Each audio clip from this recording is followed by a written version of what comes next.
Hey everyone, this is John Puritz. Welcome to the Man Up Already podcast. This show is dedicated to each of us being better in all areas of our lives, mentally, spiritually, physically, and relationally. We want to help you be a better you because when you man up already, the world around you is greatly impacted. Here on the podcast, we don't believe you're an accident. We believe each of us is created for purpose, and this show is dedicated to helping you discover and live out that purpose. Again, welcome to the show, and let's check out another great episode. All right, everyone. Hey, welcome to another exciting, incredible episode of the Man Up Already podcast. And as always, super excited to have you here. Our guest today, super pumped to have him as the founder of Success Champions Network, and he is the host of the Growth Mode podcast. He's on a mission, I love this, to empower professionals to build influential networks and businesses based on genuine connection and community support. Bottom line is, this is a dude that is all about building community, building connection, and changing the world around him. I love his mission, and I'm excited to have him on the podcast. Please welcome to the Man Up Already podcast, Donnie Boivin. We're live, and yes, you can. Cool. Good to have you. I want to make the correction that it's Boivin. Yeah, man. All right, so I butchered that on the intro, so my apologies. Shit happens. But good to have you, bro. Oh, dude, thanks for having me on, man. I love having fun conversations and helping people out, so this is always a good time. So I had shared in the opening, you've done a lot. Like, you're on this mission to help people connect. If I've got that right. For sure. So, growing up in business, I grew up as a blue collar kid, right? And in my world, you just kind of put your head down, got to work, and you retired. That was going to be the world. Yeah. I had no clue that there was this whole other world out there of being an entrepreneur, building businesses. And in my world, you didn't really ask for help. You kind of just did it all on your own and figured it out. And once I opened up a business, I not only did I get a chance to meet the dude in the mirror, because I don't think there's any greater tool on the planet to figure out what you're made of and actually like that dude in the mirror than building a business. I learned the power of connection. I learned the power of putting the right people together, opening doors. And it's been transformational for me and my businesses. I couldn't agree more, and I want to touch on that point that you just made. When you go from employee to entrepreneur, right? When you make that shift, the biggest hurdle that's in your way, and I think really, right, if you want to level up in anything, the biggest hurdle is the person staring back at you. 100%. Right? And I know for me, what got revealed was not what I wanted to see, right? You learn a shit ton on, I gotta make some major changes. Yeah. The hardest transition in the world is going from employee to business owner, because it is such a mental upgrade in general. And, just 2 seconds on a little bit of my story, 6 months in the business. Take more than 2 seconds. Right. Well, when I first launched my business, I was put under a non-compete that I don't remember signing. So my previous career, I'd been supposedly one of the top sales trainers in the country. I don't know what that means, other than I'm really good at flapping my gums in front of a room, right? But now I had full intent on launching a sales training company, but here I was. Now I couldn't talk about sales, business development, sales management anywhere. So I really had my hands tied. So 6 months in, building my business, and people should know up to this point, by some standards, I was living the so-called American dream. We built our dream farm, had our house, and I had a second house on the property I built for my mother-in-law, and we were living a pretty damn good life. And so I had a very expensive lifestyle to maintain, and now I'd launch a business, had no income coming in. So, I burned through my 401k trying to make this business go. And it got to a point that, ultimately my wife's Jeep got repossessed. We almost lost the farm to foreclosure. And graciously, my wife cashed in her 401k to save the farm and get her Jeep back. And, we went from there to now I'm the CEO of Success Champions Networking, a pretty good podcast, 5 best-selling books, blah, blah, blah, blah, blah. But the moment I had to come in the house and look at my wife and say, babe, your Jeep just got repossessed and we're about to lose the house. And having to realize that I wasn't living up to my end of the bargain as a husband, as a business owner and everything, man, let me tell you, that dude in the mirror was an asshole and I didn't like him at all. And that was tough. I mean, when you're building a business, nobody tells you that you're adamantly going to figure out what the hell you're made of, because you're going to get to some portion of that business where you're going to run out of your own BS and run out of your own damn excuses. As I worked for other people, man, excuses were so freaking easy, because as a sales guy working for others, if your numbers were down, it's because marketing sucked. If your numbers were down, it's because leads weren't coming in. If your numbers come down, it was because the economy sucks. But when you own your own business, if sales are down, go fucking sell more. If your marketing sucks, go fix marketing, right? If the economy sucks, pivot. You got nobody else to look at and blame. And so this is why I tell everybody, building a business is the greatest tool to meet the man in the mirror. Yeah, it's so good, dude. There's a lot in what you just said. Let's kind of back up. You were a Marine in the Marine Corps. Correct. So publicly on the podcast, thank you for your service. My honor. Talk about that experience. How long were you in the Corps? Oh, dude, I was not your picture perfect Marine, man. I was 4 years in and got the fuck out. Right. I wasn't the kid that signed up to defend my country, all that. I was a punk ass kid in high school. Teachers passed on because, literally teachers were like, I'm passing you so we don't have a chance of getting you back next year. So I was that kid. But I went to the Marine Corps because I didn't know what the hell was going to be of my life, right? I didn't know what I was going to do with my life. And so my oldest brother had went in and he did 24 years in the Marine Corps. Wow. Freaking moron. And I tell him that all the time. Right. But I mean, honestly, I'm very proud that I did my 4 years in the Marine Corps and got out, honorable commission, all that stuff. But I knew the day that I stepped on the yellow footprints in MCRD San Diego that I'd fucked up. Right. Because now I'm a kid that didn't like being told what to do, didn't want to be yelled at. And now for the next 4 years, I just signed up for somebody to yell at my ass, tell me what to do on a regular basis. So, did a lot of growing up in there, because one of the greatest things Marine Corps is beating the shit out of the person you grew up as and rebuild them as what they need you to be. And I still have some great, amazing friends from there. But it was a wild ride that I was ready to get out of as fast as I could. And then luckily from there, I went to work straight out of the Marine Corps with my best friend and his old man. Luckily they had a job, unlike a lot of people when they get out. There's nothing for them, and so they're starting with 4 years of nothing experience, or in some cases of 20 years with no experience and trying to go start over in the corporate life. So was that what led you to sales? So I love this question. The only reason because it's a funny story. So when I first got out, I went to work for my best friend and his old man in a heating and air conditioning company, and I was a grunt. So I was the guy who crawled under the houses, up in the attics, just dirty fucking way, miserable in Texas summers. And it was miserable. Which are worse than Florida summers, by the way. Oh, horrible. Arizona is the only one that's got us beat for sure. But so I got to a point in one of the hottest Texas summers, and this is 1999. So where I was going to quit. And, my best friend, had helped me get the job with his old man, yada, yada, yada. And I'm walking up to quit. Jerry, who's the boss of the company, he's sitting on the front porch and he sees me get out of the truck and he goes, "Oh, that's an I'm going to quit face." And I'm like, "You damn right. I'm done with this." Right. I just can't keep doing this. He goes, "Before you quit, I need you to try something for me." I said, "Jerry, I ain't doing this no more." He goes, "Hold on, hear me out." He goes, "Tomorrow I want you to come wearing a pair of polos and a slack. And I'm going to drop you off in communities. And I want you to go knock on doors and see if people will let us come look at their heating and air conditioning units."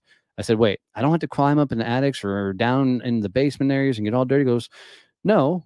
He goes, "But you also don't get paid unless we do something." I'm like, "I'm in." He goes, "I want you to understand, you don't get paid unless we do some work on these houses." I said, "I don't care. I don't have to climb up in that stuff. I'll figure it out." So Jerry would drive me out to a neighborhood. He'd take a case of water, stash it behind somebody's bush, and just drop me off. And then he'd go work a day. I'd be out in this neighborhood, no lunch, no anything. And no idea. I just go up and knock on houses. 3 weeks I spent knocking on houses and got nowhere. Right. So now I'm no money, making no money, wondering what the hell I'm doing. That morning, Jerry drops me off in this neighborhood and he forgot the water. And he's like, just get water off one of the houses. He's like, drink out the water hose if you need to. I'm like, all right, fine. So he drops me off in the neighborhood and gets around noon and I'm just sweating through my shirt. I'm just tired. And I walk up and I knock on this lady's house and she goes, ready to slam the door in my face. And I said, ma'am, I'm so sorry. And I said, can I just get a glass of water? And she goes, oh my God, bless your heart. Come on in. So she brings me in the house, sits me down in her air conditioning table. And she goes, all right, well, you're in my house. You might as well tell me why I'm here. So I just told her the truth. I'm like, my boss drops me off in the neighborhood. I go knock on doors. She goes, well, what does he need you to do? And I said, he just needs to be able to come look at the system. She goes, well, call him up. I'm like, really?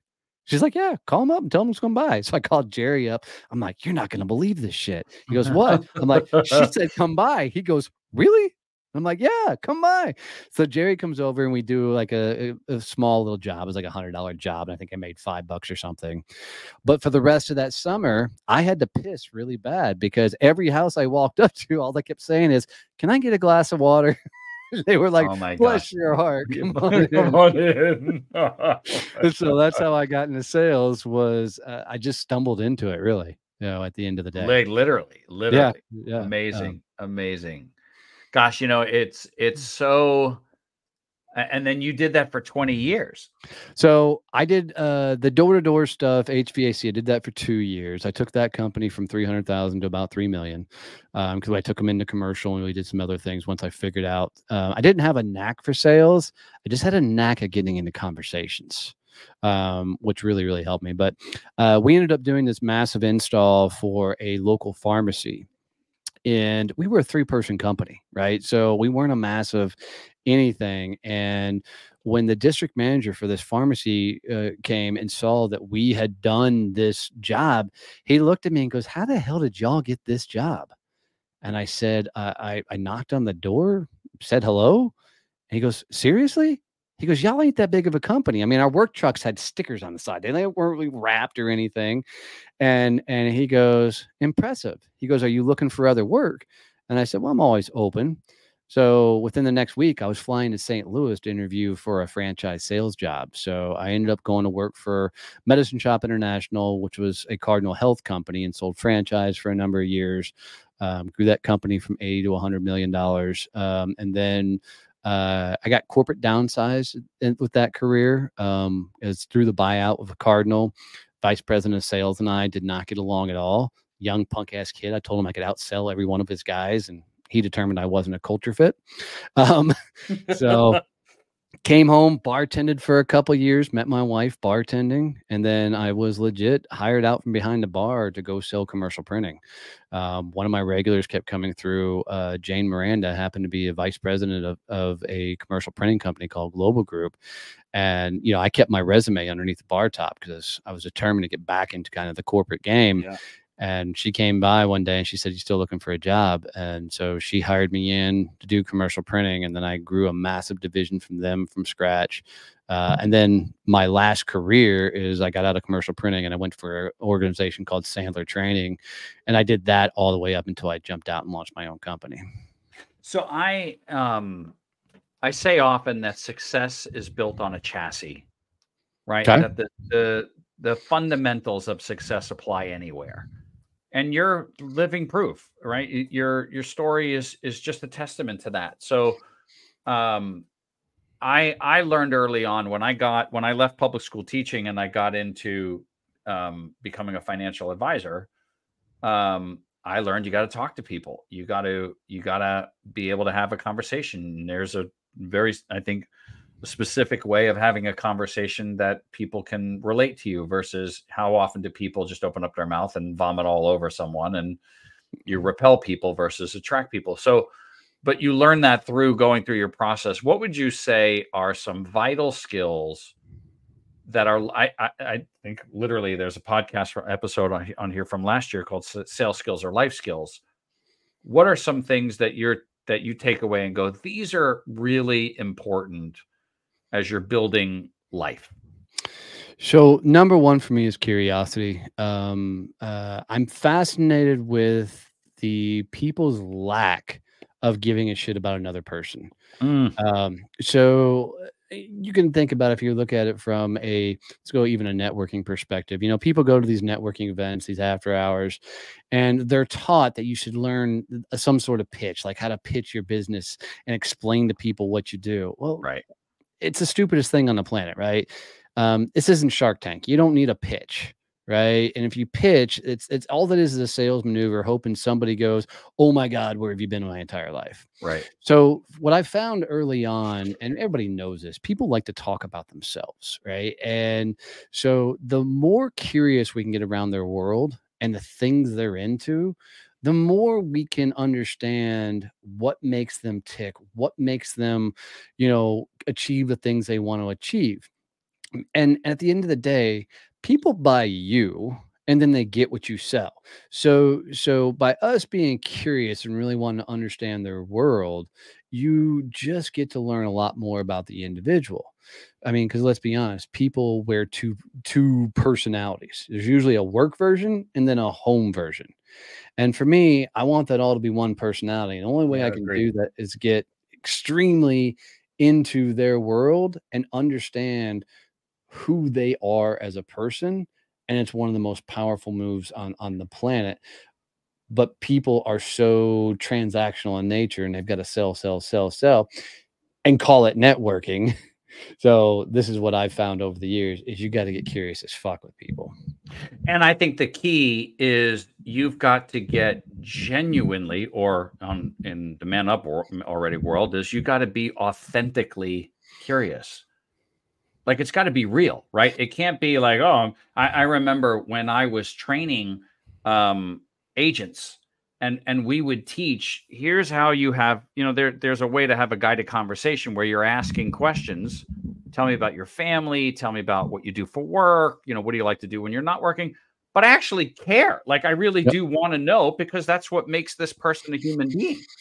You know what I mean? And you can tell when somebody's just going through, Yep. right, a checklist, and the person on the other side's going, you're not even really listening. You're Yep. just you're going through a process. So I think genuine and authentic is really key.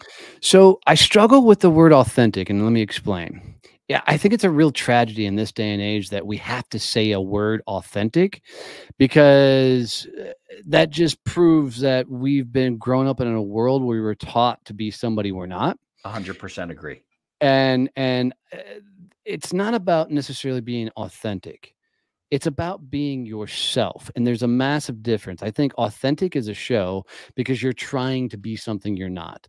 So for me, I want you to be the geek that you are because it's fascinating to me. I didn't think anybody would do business with a country dude who cussed too much, wore a ball cap and t-shirts. And what I continue to find over the years is the more I let my geek flag fly, if you will, and let people know that I'm into some crazy shit. Like I do Renaissance fairs. I love Harry Potter.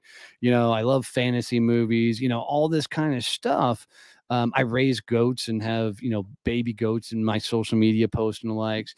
And I do all that shit because that reaction right there, that's real, right? Because how many dudes who look like me, talk like I do, will all of a sudden talk about a baby fucking goat, right? I mean, it's those type of things that when you can let people understand who you are as a person, you're not authentically trying to be anything, you're just yourself and letting that come forward. And it's fascinating because the more you can do that by being yourself and just acting how you normally do, and the weirder the fucking better, right? Because what happens is the more you can be that you that is you when you're home, the more people lean in. I mean, I remember the first time I said badass on stage, and the people came out of the woodworks, right? They were like, "Oh my God, I can't believe he said that." But Right. there was a certain portion of people who are like, "That's my guy." Right. And then the more I continue to show up as myself, I find people and we geek like the idea of going to a Ren fair. My wife and I get dressed up in the Ren fair garb. We go drink too damn much and people watch our ass off for a weekend. It's fucking hilarious. We have a great time doing it. Right. And we love it when people want to come up and take pictures of it because we spend a lot of stuff on our outfits and everything else. But there's people that look at me like I got two heads because I do that. Right. But there's also the people that come up to me and are like very nonchalantly go, I do red and fairs too. Right. It's like they're almost whispering to me. Right. Right. Or the fact that I got Harry Potter tattoos on my forearm. I get people that, like I did a speech for like 400 people the other weekend. And as I'm up on stage, I pointed that I had a Deathly Hallows tattoo. One gal after the show, she goes, I thought because of how you are and how you're so blunt and direct in the way you talk, she goes, it wasn't until you said Harry Potter that I felt like I could come up and approach you. And it's because that's who I really am. I may have an edge to me, but I'm the same geeky guy that drinks too much rum, dresses up as a fucking pirate on the weekend, loves fantasy and Harry Potter movies. So it's not about being authentic. It's about showing up as the geek you actually are and then watching the people that lean in off of that. Because when we try and push the authentic side of things, what happens is people try and be authentic and not be themselves. They're trying to be genuinely interested in people.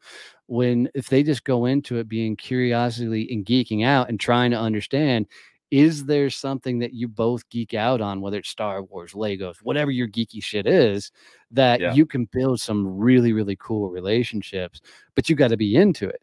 And you got to be also understand that if they're talking about stuff that you don't understand or give a shit about, don't pretend to be into it, right? Freaking understand that you may be freaking oil and water and that shit may never, fit. And then it's about finding those people that you can have real conversations with. And I 100% agree. I mean, when I talk about authenticity, the underneath it is be yourself, be who God created you to be, and don't be afraid to be that person. So I do want to make that distinction. I'm a Star Wars geek, right? That's my deal, right? But I'm a rock and roller, and for years I did not let that out. Yep. And a lot of people do. And I almost fell apart. Right. And now people know, no, I'm in, on the weekends, some people play golf. I bang drums, that's right? My gig. Well, and we can even take this a little bit further is we all grew up in society is there's things you don't talk about, right? You don't talk about politics, you don't talk about religion, you don't talk about world news. And that's this world we grew up in, which has led to a society of people who refuse to talk about those things. So we continue to create this massive divide of people who can't have grown ass adult conversations, right? So when you can't stand for your own beliefs, you have none. And there's a lot of people who are very, very, very adamant about their point of views of life and the only thing they are, but they live in a siloed world because they're only going to get themselves around individuals that believe the way they believe, that talk the way they talk, and carry themselves the way they carry themselves. And so they have a skewed outlook on life because they have not put themselves in situations to be able to defend their beliefs and be open enough to hear other sides of the conversation. And so part of that authenticity is about letting it all out and letting your beliefs so you can actually stand for something. And you're actually standing in your beliefs when you start pissing people off. And so many people are so living in this life of being extremely nice and loving and caring on everybody. And I'm not saying being an asshole, but if somebody's not telling you you're a fucking moron, it's because you're not putting beliefs out there and you're being so vanilla in the marketplace that you're trying to make everybody like you. And it's a surefire way to lose. And it's a surefire way to keep yourself mediocre the rest of your life. It's funny that you say that. I want to dive into that a little bit. Number one, I think you're dead on that we are now in this world where if we don't agree on something, I mean, we are so divided as a society right now, right? If we don't agree, there's no conversation. And I think, gosh, part of learning is to listen to other people's point. I love connecting with people, and you're in the connecting business as well. You learn so much from somebody else's point of view. And it goes back to what you're talking about being genuinely curious, because their story absolutely influenced why they think the way they think or what's their point of view. And I want to know that because it's not just what you think, it's why you think what you think. Yes. That's the thing that I'm really curious about. Is how did you, in the story of your life, get to that place? Because then we understand each other a little bit more and have a conversation. We've lost the ability, as of late, I think, to do that. Yeah, you're 100% right. And it's because we grew up in this safe environment. Even as guys who are Gen X's, that, you know, we grew up in an environment where you don't talk about salary. You don't talk about these different things. And, you know, the only reason anybody was not supposed to talk about salary is because somebody was getting fucked. Right. And they didn't want anybody to know. I mean, Nobody wanted to. right, That's right, exactly right. You know, and that's why you weren't allowed to talk about those things. But the more we understand that if we can stand in our beliefs, the more we can become willing to open to different thoughts and different ideals. Because I think most people are just regurgitating what somebody else said because, you know, Jordan Peterson comes out and says something and somebody's like, oh, that's it. Jordan said it. That's the only way to be, without looking at somebody else's point of view and going, huh, maybe there's something there too. And then forming their own original thought around the idea. And the reason people can't amass communities and they can't create followings of people and can't grow their businesses is because they actually don't have a soapbox for themselves. They don't have these original beliefs. So people don't know who they actually are. They've got them into a generic box with everybody else. And you look like every other crayon out there. There's a Marine Corps reference for you.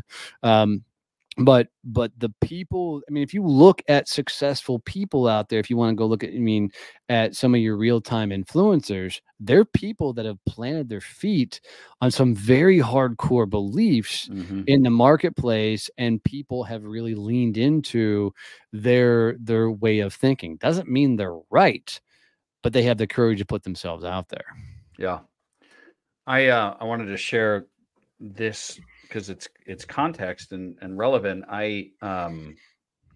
When we started growing our own independent financial company, I had been referred to, somebody had found me, in a local area, you know, and wanted me to be their financial advisor. And so I send my book out because it's a way for people to really kind of get to know what my beliefs are, who I am, what do I stand for, et cetera. And I think that's, by the way, a great way for people to get to know you, right? Put something down, who you are, send it out to people. It's a great thing. Anyway, they were a lesbian couple, and so she sent me a really well-written email that said, "I don't think you can be our advisor because of what you stand for." Like, they didn't feel after reading the book that I was going to relate to them. And my first reaction was, wow, did I say something wrong? Did I, you know what I mean? And then my wife was like, first off, she wrote you a very very respectable email. You're just not her guy because of who you are. And that's exactly why you sent out your book. And that was like, I think, the first time where it was like, you got to be okay with that. Yes. You know, not everybody is going to like what you have to say or what you stand for. And that's okay. 100%. You know, the vice versa of this is, I was at one of our networking meetings and a young gal shows up and she introduces herself. And this is how she introduces herself. I don't remember what she did, but she said, I'm blah, blah, blah. I do whatever her company is. She goes, I'll work with anybody as long as they don't like guns and they're not Republican. Like, that was the exact words out of her mouth. And I just went, that's the dumbest thing you can say in the marketplace. Right? Because you literally just alienated the entire marketplace. I'm all for authenticity, meaning I'm all for standing in your beliefs. But if you just disregard people strictly on some beliefs, now there's some universal laws, like, you're a fucking pedophile, 2 in the back of the head, I'm good with that, right? You know, but there's ways to conduct business to not just flip off an entire generation. You know, so when you come out and you say, I won't work with you because you believe this way overall, that's a little tough. When you can 100% have your own beliefs in regards to, look, this is what I stand for, this is what I'm for, this is what I'm not for, and the likes. Cool. Plant your flag there and pick your battle, right?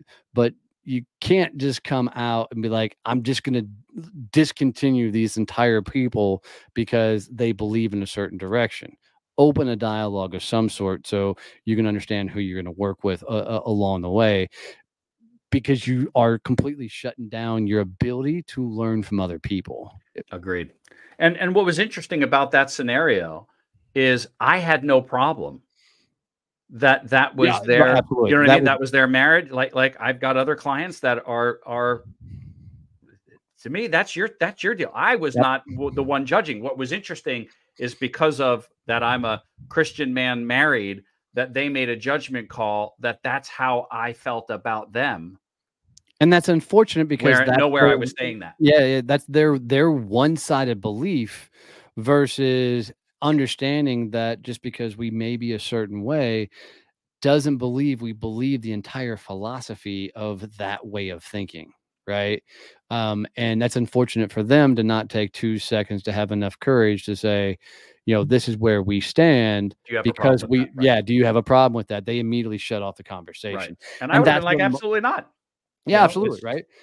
But we're just taught in that society of you go play over here, you go play over here. We can't have a conversation otherwise, and right. it's tragic. Yeah. Which is a good segue into what your mission is, to help people be better connectors. So let's talk about that and what you've grown since repossession. For sure. Yeah. So I really never intended to grow networking groups. Prior to launching my company, I'd done a ton of networking and I was kind of burned out on it. But we were 2.5 years into the business and I was doing the inaugural Badass Business Summit, which is a summit that happens every year in September in Fort Worth, right around the anniversary of me starting the company. And we were doing the first one and we hadn't slated them for September yet, but it was actually slated for April. And we were 2 weeks away from the event and COVID hit. So now I had put a huge deposit down on a convention center, had 17 speakers flying in from around the world. And of course, we can't do the event. So, and at that point, I had two successful multiple six-figure companies going. One was a podcast production company, one was a sales training company because I gotten past the non-compete. And but it took me really 2.5 years till I finally got comfortable, with the business I'd built and had enough revenue coming in that we were doing some cool things. And we knew we were going to be okay when the pandemic hit because all of our business was online. But we also knew that the whole world didn't have 2.5 years to build an online business. They had to transition at 30 days at most. I mean, they had to move. So I tell everybody jokingly, I found it kind of felt like Liam Neeson at that point. I had a skill set and I knew how to use it. So we launched Success Champion Networking in March of 20. And we launched it more like traditional networking groups that people attended. And then as we grew, we found this really, really cool niche in the marketplace, which was B2B only networking. And what we found is most networking is filled with a lot of people who sell business to consumer or B2C. And nothing wrong with the realtors, the title, the mortgage, and all those folks are great individuals. But if you sell B2B, like a commercial printing or software or MSP type stuff, and this really more hardcore B2B, you can help all the realtors, the mortgage and titles and the like, but they can't often reciprocate back because they're not talking Right. to that level of clientele. And so we found this niche in the marketplace with the B2B, networkers and the B2B people. And what we found is it led to a lot of bigger transactions, a lot bigger, opportunities. And we were getting more seasoned networkers. And that idea took off and we really started peeling into the market share. And then we really reinvented the process of how people network. We all grew up in networking under the idea of things like giver's gain or always be giving. And I think it's all bullshit. And let me explain. First, networking has nothing to do with referrals, right? If you're networking and get referrals, it's because you're desperate and you need them, right? Networking by itself is a portion of your overall business development strategy, not the entirety of it. So if you're only relying on networking to grow your business, you're going to lose because you're not going to be able to get enough introductions to companies, enough referrals to justify the time it takes to network. So we created an environment where we didn't give a shit about referrals. Referrals are going to come from your clients. Okay. So if you think about it this way, if you find a new amazing restaurant in town, the first thing you do is go tell everybody about this new amazing restaurant, right? You want them to have the same experience you do. Right. It's the same thing with our clients. If you overserve your clients and do give them everything that they dream of and treat them right, they want to tell others about you because they want others to get that same amazing experience. So referrals come from your clients because you serve them well. In our world, It's all about introductions to the right people, the right opportunity, and the right places. So a referral by definition is Bob meets Sally. Sally, I've told Bob all about your services. He's excited to talk to you. There is a sales discovery call attached to that introduction. Like they're expecting to get in some sort of sales conversation. Right. An introduction is just two good people go meet, right? I don't know what's going to happen in the conversation, but I think there'll be some cool synergy. Go meet. That's how we connected. Absolutely. 100%. Right. Our world is all about the introduction. So what I will do with most people, and this is how we teach people to network, is I'm going to sit across from somebody and say, all right, John, who's your perfect ideal client? Well, let's do that right now. Fuck it. We'll do it live right now. Who is your perfect ideal client, John? My ideal client is someone who is probably 40 plus years old, family oriented, and probably makes 80 grand plus. Cool. Is there a particular industry or anything they're in? Well, engineering is a good one. Aerospace, awesome. in that area. Perfect. Who else? What other industries out there sell into the engineering aerospace industry? Gosh, I really don't know. I would tell you, bankers are actually going after them because they need those higher level accounts and those engineers coming in. Your realtors are going after them. Your mortgage guys are in there trying to talk to them, right? So there's a lot of different industries that are focused on those key people. So there's more benefit for me because very rarely am I going to run across from somebody that says my finances suck. I don't know what I'm going to do. Right. Do you know anybody that can help me fix my finance? Right. I'm just not going to hear those conversations. Yep. However, like you said, we're taught to not talk about them. Absolutely. Right. That's all, right. Don't ask for help, be a man, blah, blah, blah. Right. But I am going to constantly run into people that are talking to that same level of person. So now if I understand that you're looking for realtors that focus in the engineering aerospace sector, like, maybe they're in Silicon Valley, that type of thing. Maybe they're in the tech sectors, or I'm dealing with the bankers that are only working with the aerospace type companies and that type of clientele. Now, if I understand that, I may not hear the people who are having the financial struggles, but the bankers are, the realtors are, because they're trying to buy bigger houses and everything. So I'm going to sit across from you, figure out who those other synergy partners are for you. And I'll be like, all right, John, hold my beer and watch this. Let me show you how many realtors I can introduce you to. Right now, I can start introducing you to realtors. Now I can start introducing you to bankers. It's an introduction. I'm not getting you to the in person, but I'm getting you to the person that already has your clientele so you guys can form some beautiful relationships. Right. And so this is why we went to the B2B side of things. So let's say you're a managed services IT company. Okay.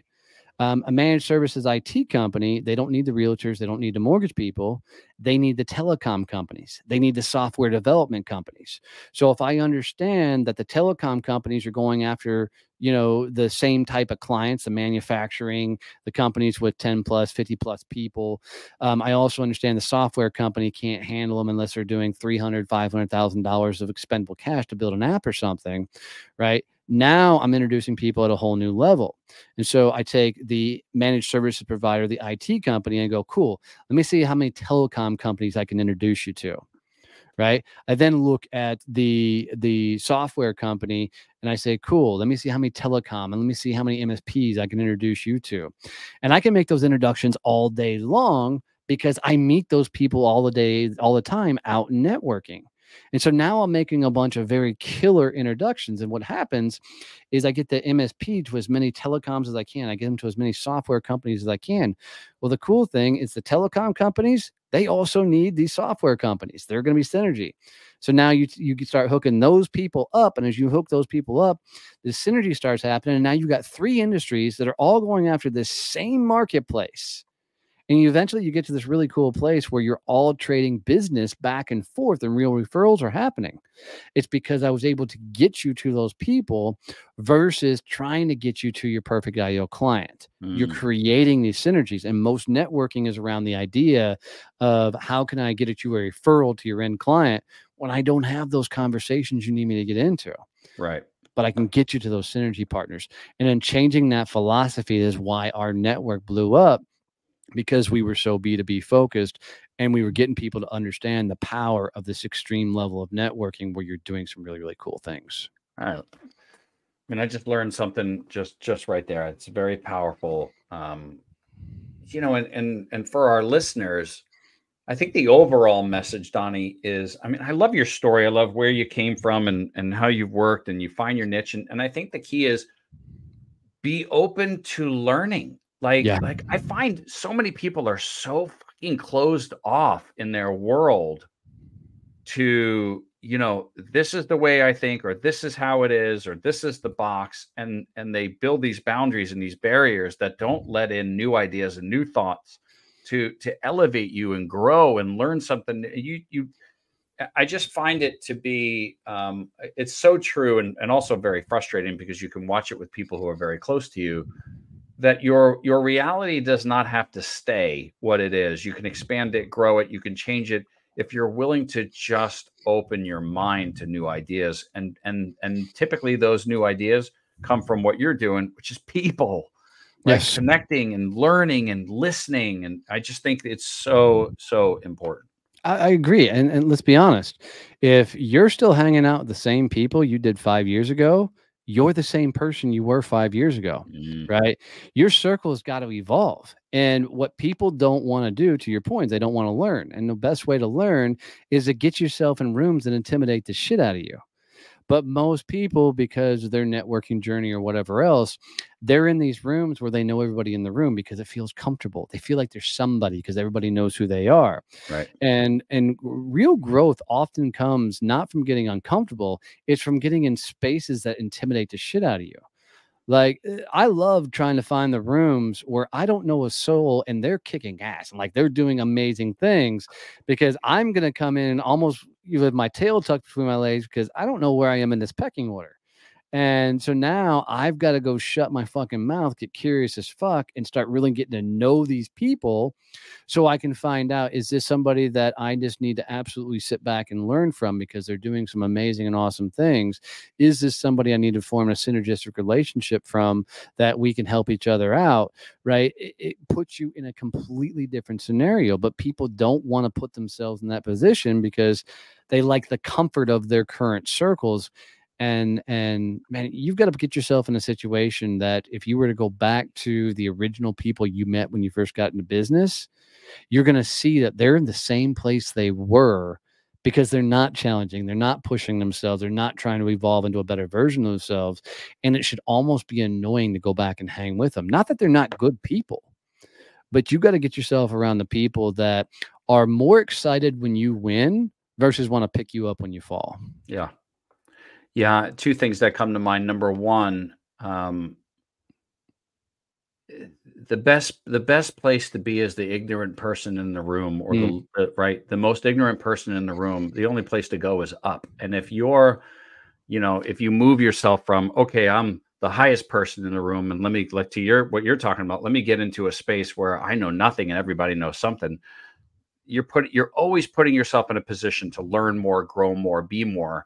And then the other thing that was a big takeaway from a trip that my wife and I took last year that has resonated with me, and what you're talking about, is the past is in the past for a reason. You can't, Yes.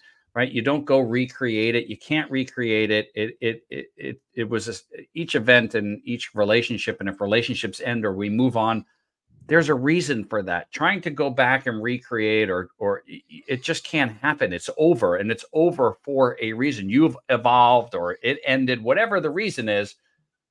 You don't go back to it. You keep evolving. And what you're talking about and the mission that you're on is to help people continually do that. And I love it. Yeah, I've been playing with a really interesting philosophy for me lately, and I'm still fleshing this out as I try to explain it. But there is no past and there is no future, and I'm going to try and explain this. No, please. I love Right? it. I agree. Right, because like I can ask somebody right now to, okay, go to the past right now, and you can't. It's like, okay, go to the future right now. You can't. So there's only the present moment. And in understanding the only present moment, it's not a moment. It's an ongoing with no end date, no start date type of scenario. So the past and the future are just stories we tell ourselves, right? And the more and the right now is the only time your mind can't control. Mm. Oh, right? that's good. That's really good, bro. It's so Right? true. Because every That's other moment, great. the mind is making stories up. That's right. Right? And the reason we get stuck in a lot of places is because we're living out a story of we're pissed over how life happened to us or whatever else, or we're afraid of what might happen to us in the future. It's all a story. So your mind in this vessel trying to protect itself is constantly trying to put us in the past or trying to put us in some sort of future because it can control those moments. It can't control what's happening right now. So it's a battle of wits for ourselves to stay right here. And it's more about more than just trying to stay present. It's literally trying to be right now. And it's fucking hard. Right. Yeah. It's like most people try and wrap their head around it. It's like you're not waiting for to answer the question so you can answer your next question. You're literally trying to be in the conversation as it happens. And it's very hard to do because our mind is constantly going forwards and backwards trying to figure shit out. Right. So I'm still trying to find the best way to explain this. And it's been a lot of fun to continue to explore this because it's a work in progress for me. I love it. I that's love the way you put that. Present's the only moment your mind can't control. It's really, really good, man. Yeah, Really good. it constantly makes me go, "Fuck," right? You know, I'll think about the times that I start daydreaming. I'm like, "No, no, no," right? Huberman with Huberman Labs came out with an episode that I was fascinated with, and he was talking about goal setting, and he was using marathon runners as part of the process. Or long distance runners, even further than marathons, right? And one of the things he found is a marathon runner does not look for the finish line because if they look for the finish line, then you realize it's 100 miles away, Mm-hmm. right? And that can sound like a very daunting task. So what a marathon or a long distance runner does is they pick a place in the distance and they run to that distance. And what he constituted to was oftentimes when people set goals and things, were raised in a generation that said picture yourself on that stage, picture yourself in that house. And to do that, when you do that, the mind does one of two things. It either says check, that's done, I've accomplished that, or it goes, yeah, no fucking way, you can't do that. Yep. Yep. Right. I talk about this a lot. Yep. Yep. So it's that idea of have a big vision of the thing you want to accomplish, but let's run to the next milestone. And I hope I can say this right, but during the slave days was one of the greatest techniques on the planet to teach this. And so when the slaves, during that tragic time, one of the worst times in fucking history, there was the gentleman who typically was the head slave over them all. I forget what the name it was, but they had this thing called picking to the stick. And what would happen is they'd be looking over these cotton fields, just these massive cotton fields. And I just can't imagine how, and I'm getting teary eyed just thinking about it, how tore up their hands were and just how disgusting of a fucking life that was. But instead of looking at that cotton field and going, oh my God, this is daunting, we'll never get through it, the head person would reach down and grab a stick and he'd chunk it out in the field. And then he'd look at everybody and go, let's pick to the stick. And so they would pick to that stick. And once they got there, he would reach down and grab the stick and he'd throw it to the next one. And so instead of looking at the overall daunting task, they would pick it. So it's a horrible way of lifestyle to look at it. But I love this idea of picking to the stick because you can wrap your head around that. It's not about projecting where you're going to be in the future. It's not about where you've been in the past. Let's pick to the stick. Let's pick to that next goal. Let's get to that next thing. And then we can figure out where to go from there. Yeah. Well, I'm big on, and I learned this from my coach, the distinction between having a vision for how you'd like the year to go versus I'm going to set a goal and this is what I'm going to do at the end of the year. And life happens in the middle of that. And typically you don't hit that goal and then you feel like shit because you think you failed versus these are the things that I'd like to see happen. But to your point, here's where I'm going to throw the stick today. And this is what I want to get done today because successfully accomplishing that helps me stack and move in the direction of my vision. I know my vision's going to happen if I'm picking to the stick on a daily basis on the things that make that thing happen. 100%. It's a great analogy, obviously out of a tragic time, but I even feel like the fact that we have to maybe be careful on how we talk about that time. Look, that time happened. Nobody agrees that it was, I'm a Jew, right? Talk about, World War II, right? We're not going to tiptoe around the fact that happened. I'm not going to get on that soapbox, but you know what I'm saying? There are lessons to learn in everything, right? Well and the point that you're making is, in extreme adversity, always we learn ways to cope, deal, and those are teachable moments that at a tragic times you still learn from, because human ingenuity and the ability to survive, to adapt, to do all these things are really fucking valuable and teachable moving forward. Oh, dude, some of the greatest mindset breakthroughs in life, and I wish I could remember the books to give them credit, came from guys who were in Auschwitz. And Viktor Frankl. Yeah, Frankl. Thank you. That's him, right? Just mind blowing that in moments of extreme, like, I wouldn't have survived those times. I just think about myself being in that moment, and I don't think I'd been one of the survivors. As much as I would want to be a tough guy and say it absolutely, I don't know until I'm in that situation. But the mere fact that somebody can go through all of that and create lessons that we still live by today is one of the most beautiful things out of tragedy that you can ever see. You bet. You bet. Have you ever seen or read Unbroken, the story of Louis Zamperini? Right. I mean, read the book. Don't watch the movie, because I've seen both. Right. But when you're like, how the hell can anybody go through that? Yeah. But you do. So I just can't imagine, being on that raft thinking you're going to be rescued, and the next thing you know, you're getting shot by just crazy. Well, dude, it has been an absolute pleasure having you on here. Truly. I mean, we've gone almost an hour, and I know we could keep going. But it's been an honor. I want to make sure people can find you and connect with you. Is it your DonnieBoivin.com? So let's do this. So guys, if you're still hanging out with us and you got any value out of this, do me a favor and go share this show out with other people. Tell other people about the Man Up podcast. Take a screenshot of me and John hanging out. Post that stuff out there on social media. If I see my tag on it, I will jump in and comment, engage to help show you some love.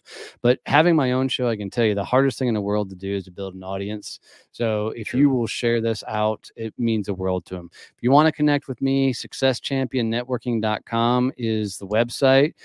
Best place to communicate with me on a more one-on-one basis is just find Donnie Boivin on LinkedIn. I'm the only one out there. So DONNIE, B as in boy, OI, V as in Victor, IN. And then successchampionnetworking.com is the website. Thanks for throwing that up, John. Absolutely. And then on LinkedIn, I'm there every day. Come hang out, send me DMs, connect. Would love to meet you. And just tell me you heard me on the Man Up Already podcast. Would love to see you. I appreciate you, man. Thanks for that extra little shout out. It's true, right? We're all trying to grow an audience here and share valuable content and change the world, man. And I love it. I love meeting another influencer and connecting and meeting a like-minded brother. Absolutely, man. Thanks for having me on. Thank you. Hey, thanks for listening to another episode of the Man Up Already podcast. We really do appreciate it. And I want to ask you to do a couple of things. Number one, subscribe to the podcast, whatever platform you're listening or viewing on. Subscribe to the podcast, right? Help us, right, continue to grow by joining the community, and also rate the podcast, rate the episode, right? Whatever platform you're on, you could leave a rating. Let us know your comments. Let us know your thoughts. If you can do that, we really do want your feedback. You could head on over to manupalready.com and check out our website. All the podcast episodes are on there as well. But also join our community. Sign up on our emailing list. We're going to get content out to you. There's also a free resource there for you when you do that. And pass it on. Pass on the podcast. Let people know, right, what we're up to, what we're about. Speak about it. If you're a podcast enthusiast, please share episodes. Tell people about what it is that we do. What we do here and what you like about it, and what you don't like about it, and that's okay as well, right? It's just getting the word out. And then finally, I want to thank a great sponsor of our podcast, Master Beef Jerky. Their slogan is bold flavor, tender bite. If you head on over to masterbeefjerky.com, they've got incredible flavors there. But if you put in the coupon code MUAP, you will get 20% off your order. I highly recommend you check them out. Master Beef Jerky, bold flavor, tender bite, and a great sponsor of the podcast. Until next time, thanks so much for being here, and we'll talk to you soon.